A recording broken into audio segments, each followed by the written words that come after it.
I'm old school, man. I mean, get details from anywhere, really. People are so lax. Bank accounts, IDs, Facebook accounts. It's there for the taking. I used to be the best. We would just send out emails, keyloggers, you name it. They'd click on links, and we were taking in money hand over fist, baby. Guy was gorgeous. Those were the days, man. I think you've got to take it seriously. I like to get into character, which for me means taking it down a little bit. If you believe it, then they will. I do mostly call centre stuff. Great thing is they're low paid, couldn't care less. Well no, see this is the thing, I don't know the password. If you could, that would be ever so helpful. Yeah, I know it's a little bit naughty. Well, everybody cares now. Up until then, people really didn't care. They weren't aware. Oh, it's not their company, they just work there. People were getting training at their jobs, but it wasn't working. It was beautiful. Then Jim comes along with his humor, oh ha ha ha. Guy's a riot. If the weather's nice, I like to take a trip out. Dead easy. Smokers, they already feel guilty for being there. 2 cups of coffee, sly look. Got the run of the place. USB keys, files. Twist and shout. Awareness, education. It's embarrassing is what it is. Jim took my livelihood, and that's something I'm not going to get back. Somebody had to do something.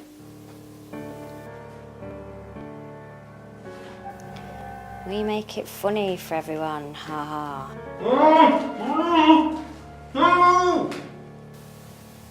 Not laughing now, are you?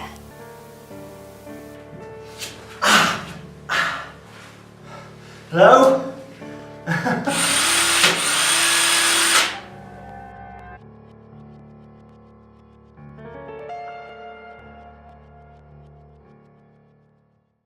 So it's okay, I escaped. I said I'd write them a social media policy and they let me go. Tit for tat really. But thanks for coming along today, I appreciate it. I just wanted to ask if you'd heard of a certain type of presentation, because I wanted to talk about that with respect to today's presentation, called Pachachka. Sometimes people pronounce it as Pechakucha. It's a Japanese movement for PowerPoint, and basically they set a set of rules. It's very popular, there are meetings going on all over the world in lots and lots of different countries, and the rule is, and it's a backlash against traditional PowerPoint presentations where you've drawn as 500 slides and it's packed full of information. The rule is there's 20 slides, 20 seconds per slide, images only. That's the rule. If you can tell your story with that, it's a great movement actually. It's genuine, this, it exists. If you look up Pechakucha, Petchakucha,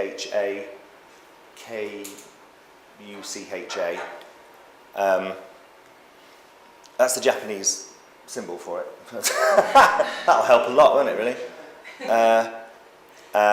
Pronounced Pachachka. Then if you do your sums, that's 6.6 minutes this presentation should last. Okay? Should. This is not one of those. Sorry. Okay, so a little bit about me.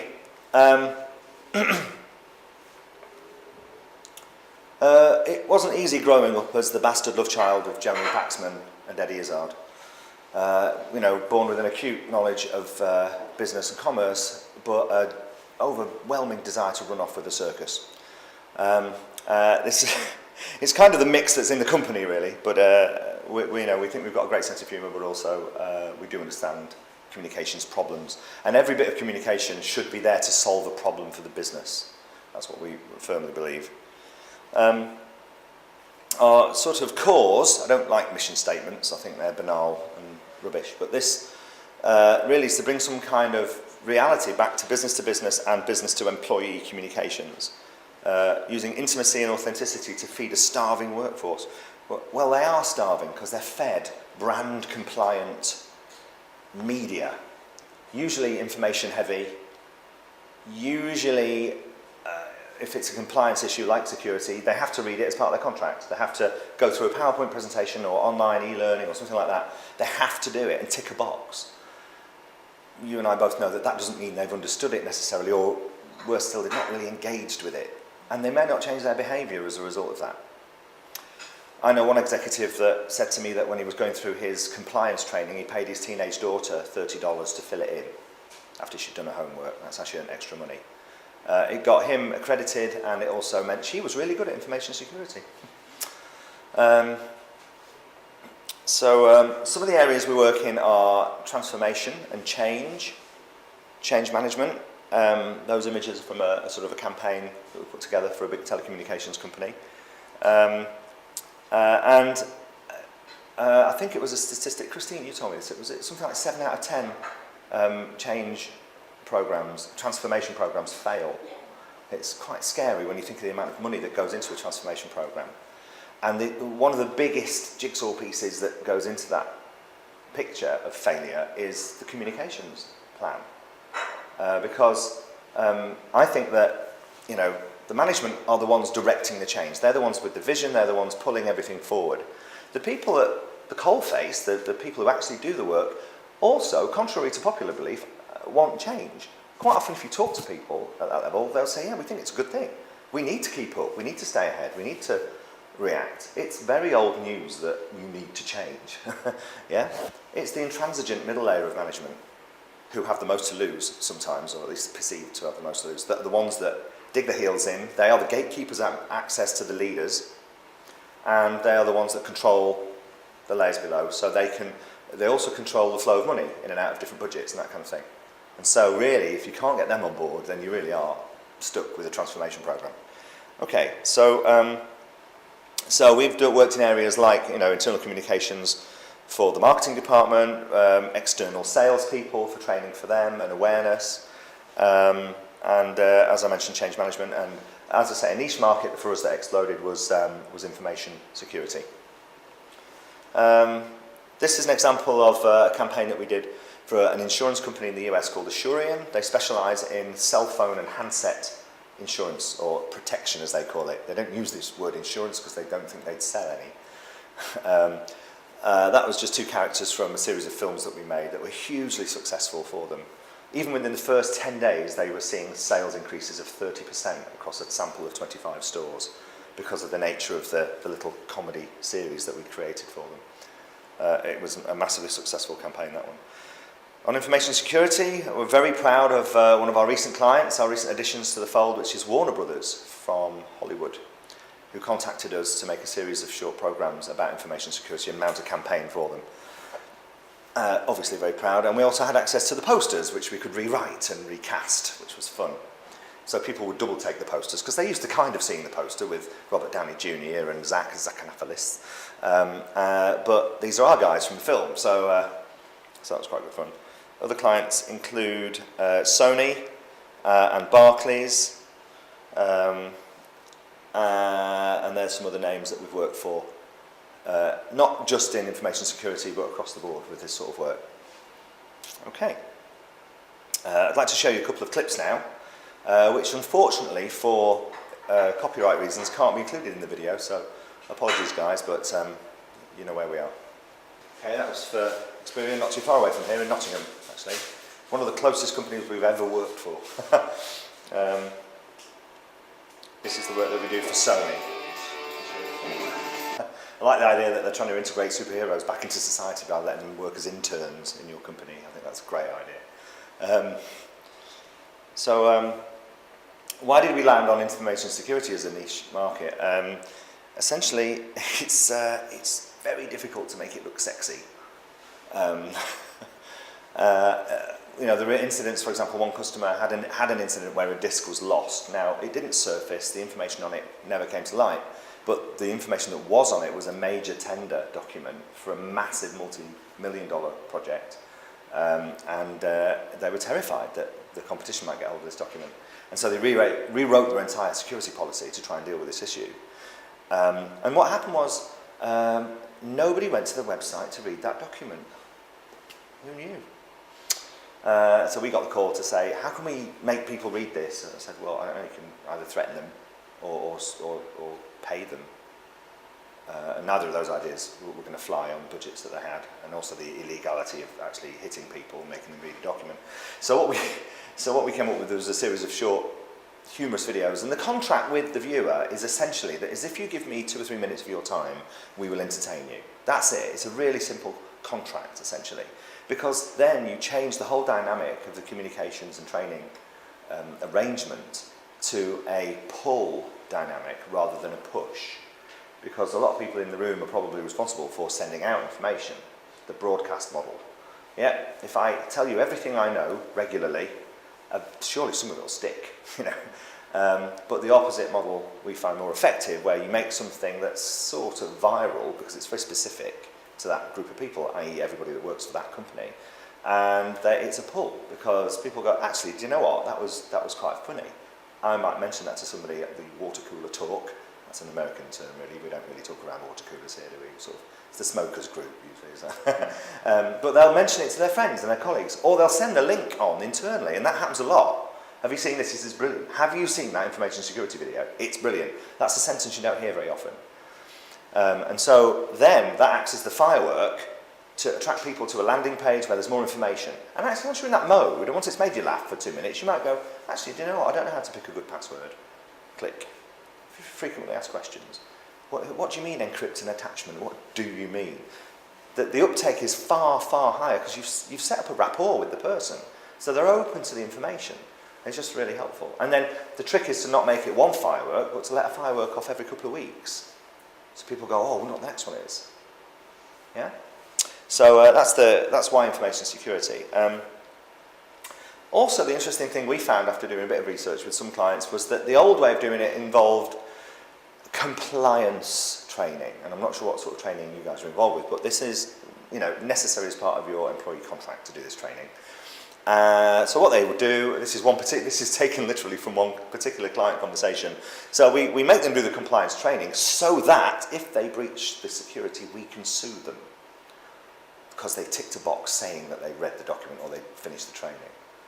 Good. So then presumably you have to, find some more people because you sued them all. Or whatever. And we felt that if people just understood the context around what you're asking them to do, they'd probably do it because they felt it was the right thing to do. Just putting it out there. So actually explaining context, really helping them understand and entertaining them a little bit, just raising their awareness. Most people aren't against picking a strong password or remembering to zip up an attachment or something. It adds a couple of seconds to their day, but they'll probably do it if they understand how important it is. Especially if they understand it's connected with the safety and security of the company and therefore their job. So anyway, that's kind of the formula that was in play at that particular customer.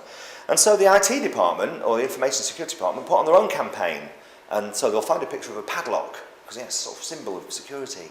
That's like send out a postcard with a padlock on it or something, and then some bullet points on the back that say do this, don't do this, don't do this, do this, don't do this. So they're there to spoil the party, basically. But that's not creativity, and it's not that engaging, and they've seen it a million times. And I'm like, really? This is the best you could come up with? So I've talked about the pull method of engagement. One force of nature that we do come up with is the internal communications department, which have a set of brand guidelines that have to be adhered to. The trouble is, if your creative idea is set in the 16th century, when they didn't have Helvetica Medium, what do you do? Because you've just killed your idea by having to use that font and not oldie worldy or whatever. My point is that the brand guidelines, we forget what they're for, and for those of you that are fans of Nancy Schlesinger will know probably all about objective setting, and the idea that if you look at the objective of a brand, it's so that somebody in a warehouse in Calcutta can label a crate properly without it being in red crayon. It's to bring up a lower level of standard to raise up to a standard. It's a minimum standard of communications. It's not meant to be a ceiling to creativity. It's not meant to stop you go beyond that point. And so working with the brand guidelines and the department that polices them is interesting. We usually try to get them involved really early, because if we can get them excited about the ideas, they'll help us find a way of presenting it that doesn't contravene or ruin their sort of standards.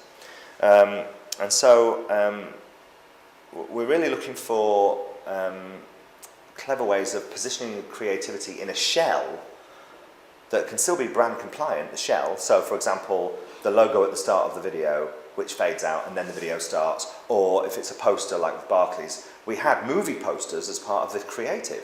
But of course, to follow a traditional brand guideline, it wouldn't have looked anything like a movie poster, because there are certain fonts and a certain way a poster is that you have to follow. So we put the movie poster at an angle within the shell of the blue background and the standard bar across the bottom. And so the poster was on the poster, if that makes sense. And that was their idea. They said, we understand that you can't break it in that way, so we'll have to think about how best to present it. And of course, then it's automatically approved. This is the great thing, it's pre-approved. So you go out and print the posters and they're fine, you know, they built them. So let's talk about engagement. How do we engage employees and customers and partners and third parties? It can start with something as simple as language. The reason that so many companies speak in this sort of brochure-speak way, you know, this anodyne, cold, sort of horrible, you know, we at AstraZeneca believe, blah, blah, blah, you know. Everyone's guilty of it, so I'm not just picking on you. But the idea that businesses grow up with a language, and they use it to suggest a club that you can belong to suggest that they're specialists. In the same way that a policeman develops this weird way of speaking that sort of says, you know, on the night in question, the perpetrator moved off in a northerly direction. So why don't you just say the guy that did it ran away?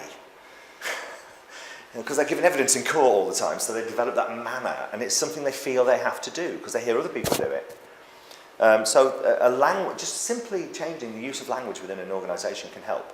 And now with the proliferation of social media, a lot of the time we are up against that as a standard now. It's expected that you will be personal in your communication. Yeah? Put some personality into it. Now there is a worry from brand departments and communications people that if you start to do that, and we're a global firm, the nuances will cause trouble in other areas. If we're not clear, we might lose clarity. Now it's possible, I guess, in certain very rare circumstances that you might lose some clarity if you are too colloquial. But that's a really small price to pay for the massive benefit that a personal connection will make. If people go, wow, who wrote this? Wow, that speaks to me.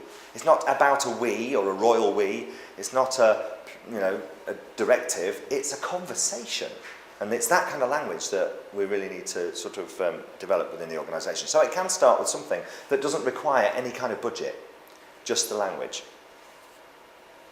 There's a great one. I can't really read it from there, but on the bottom of that carton it says, "Stop looking at my bottom." Innocent smoothies are great because if you read the small print, it'll sort of say, no additives, no colouring, no preservatives, no dead slugs, no gravel. In the iPod terms and conditions of the iPod Shuffle, and then nobody reads the terms and conditions, you just tick it and move on, it says do not eat somewhere in there, a little joke put in by the legal department. Just, it really does, it connects with people. People appreciate it and they're being treated like human beings.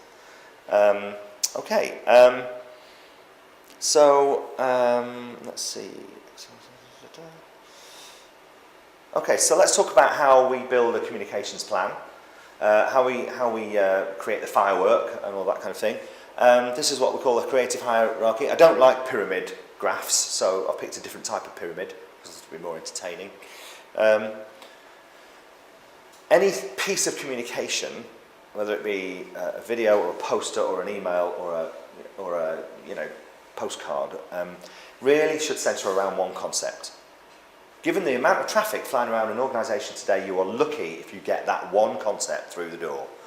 If you're giving a presentation, maybe you'll get away with 2 or 3, but within any section, you really are asking people to understand one concept.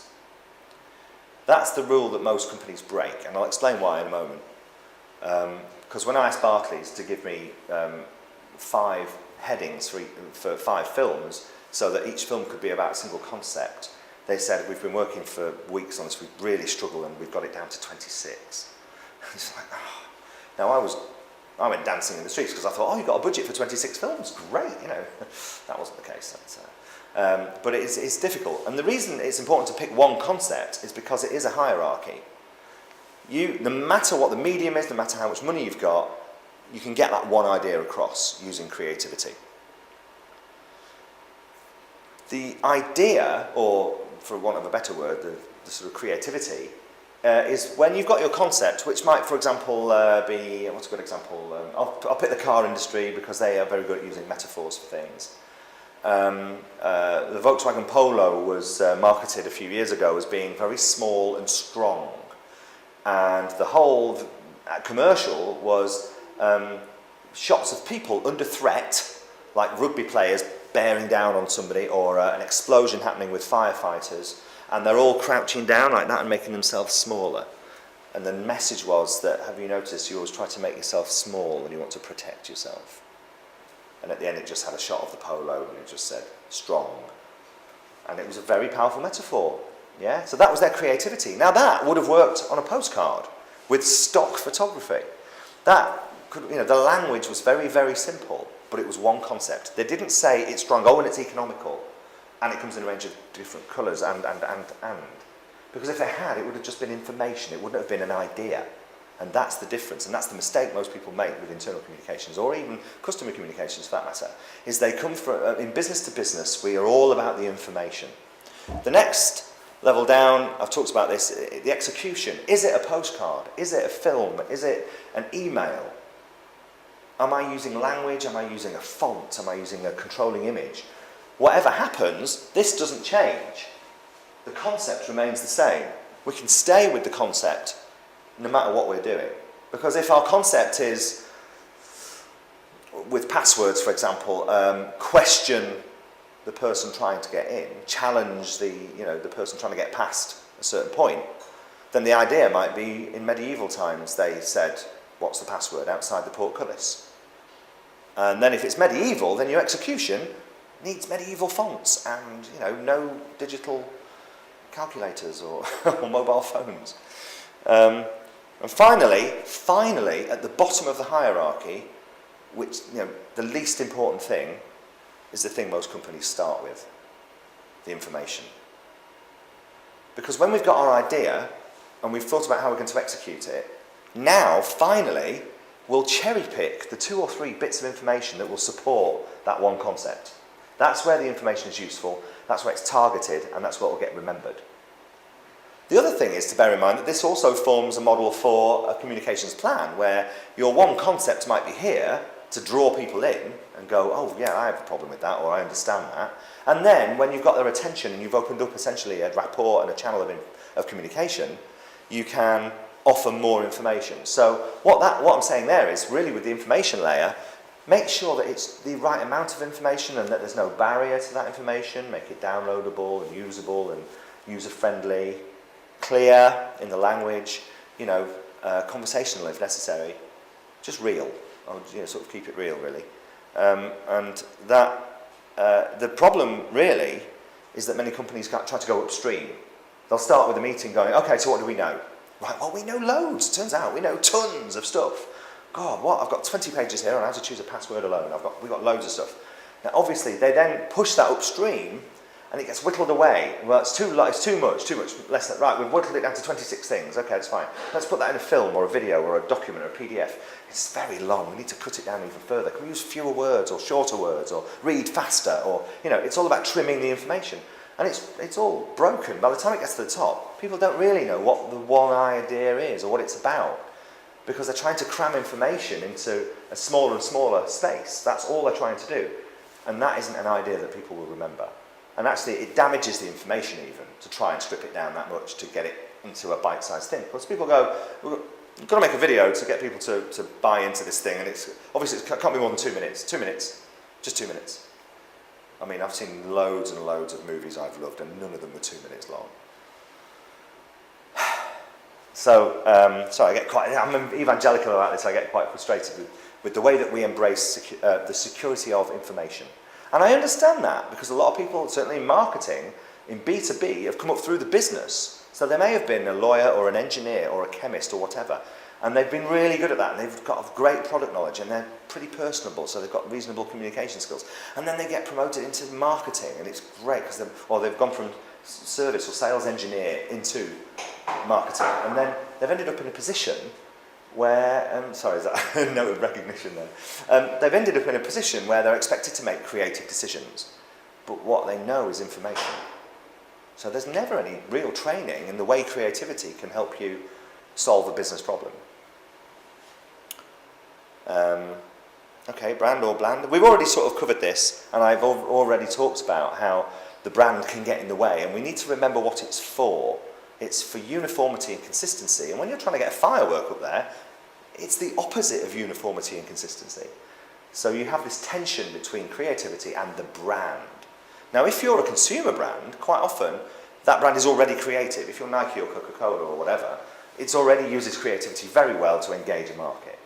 So they're used to it, kind of. But in business-to-business communications or internal communications, we think that that's nothing to do with us. We think that we're in a different world and we have to use information. And so the brand is something that helps us create a piece of design that looks nice and isn't going to get me fired. So that's what's going to happen there. I'm going to follow brand guidelines and I'm going to get that information out there. And that's my job. Did people engage with it? Did people change their behaviour? Not my job. My job was to get that document out there. Okay? So I think the system is broken in that respect.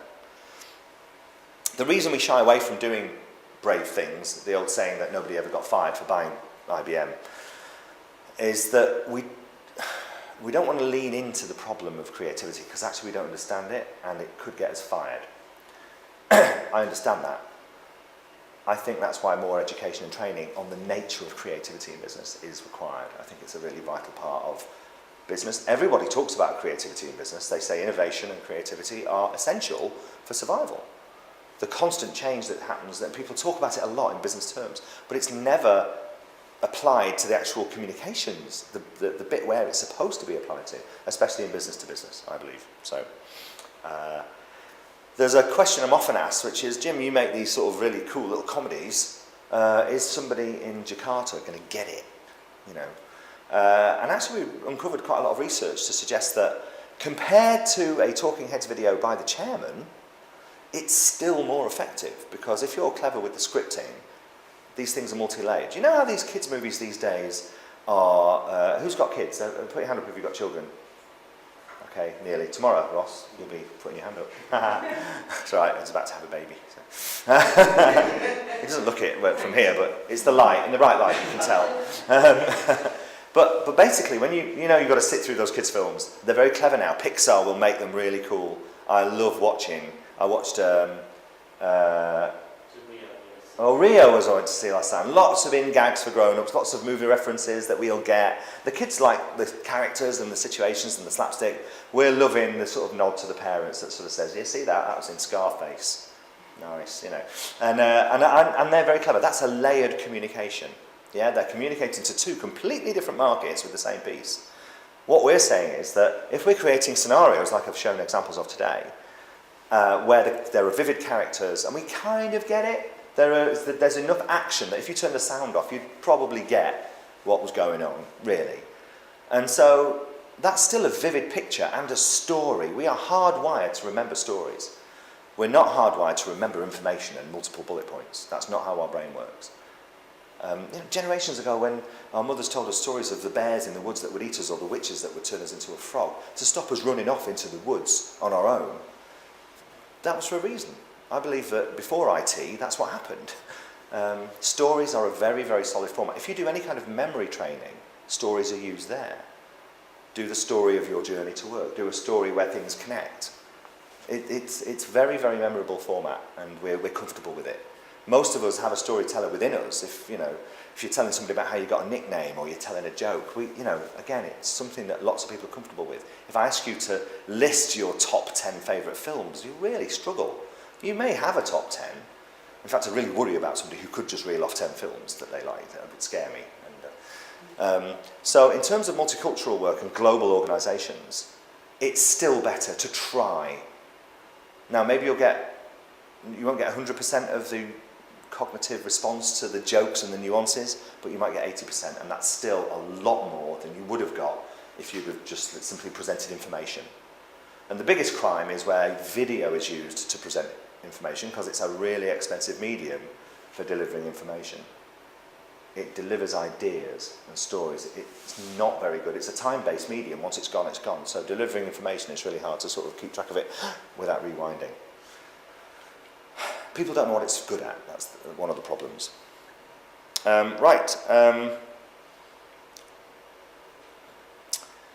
Before and after the firework. Well, first of all, if I'm going to send up a firework, I can walk out into any field with my milk bottle and my rocket, put it in the milk bottle and light it, and it'll go bam. And me and the guy walking his dog get to see it. It's important to promote these communications, to treat it as a campaign, even if it's internal.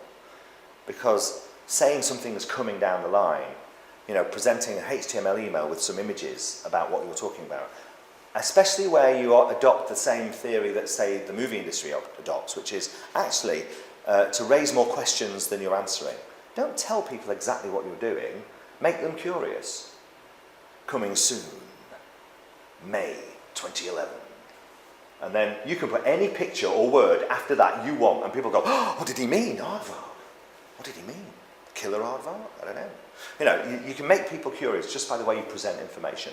But if you say, coming soon, watch this space, you create an anticipation effect. So that when you do send up the firework, people are going, oh, I remember that thing, it's that thing. Do you remember that thing? We saw that poster, or that email, or that teaser trailer thing. So you create some anticipation. It's a proper campaign. And again, it's just thinking about how you present this information. Then you send up the firework. Hopefully, you don't send up just one firework. You spread out your resources over time, especially if it's something where you really want to change behaviour. And actually, one of the companies, Experian, did their campaign in 1 week of the year, and we weren't sure that was really the right way. It was great. During the week, they had 400 visitors to their website in information security before that week, on average per week. By the end of the week, they were getting 30,000 hits on that landing page because they were releasing a film every day. But kind of 3 or 4 months on, and it's back down to sort of under 1,000. And that's the problem. Whereas if you get a momentum, you know how we're all into TV series, we all like to follow characters and stories and things. If we can get just a little bit of that effect going, then we will have a sustainable thing. And so the campaign over 6 months is far more effective, and it will embed itself as a cultural thing, more likely. And there's no reason you can't repeat the campaign later. Or take that collateral and introduce it into the induction scheme for new employees. Just every now and again, rerun the coming soon bit and point people to the landing page, and they can get access to the media and the instructions and the stuff that you want them to get.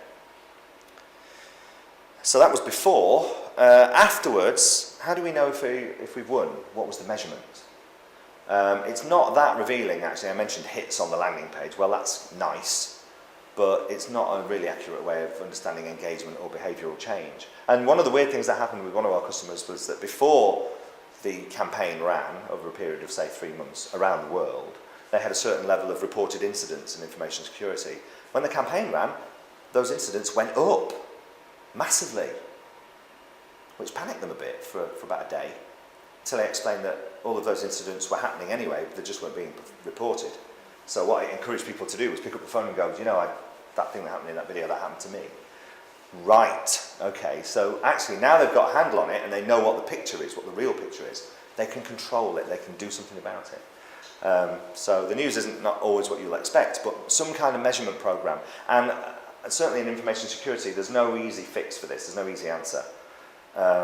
You really need to run clever surveys to get to ask the right questions. It's a specialist area, it's not an area we profess to know much about, but I know that surveys and the statistical analysis of communications is a real dark art in some respects, but you must try to do something that gives you a clue as to the change in behaviour, your return on investment. It's easy with sales training because you can see a rise in sales, but it's harder with core functions and softer topics, that kind of thing.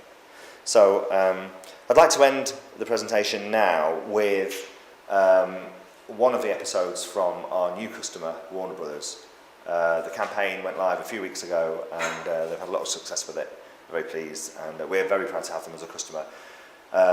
You're privileged because only the people in front of me are allowed to see this. This won't be on our website anywhere, and we're not allowed to broadcast it. So I can only brag in front of you lot, really, which is not nearly a big enough audience for me, I have to say. So, okay.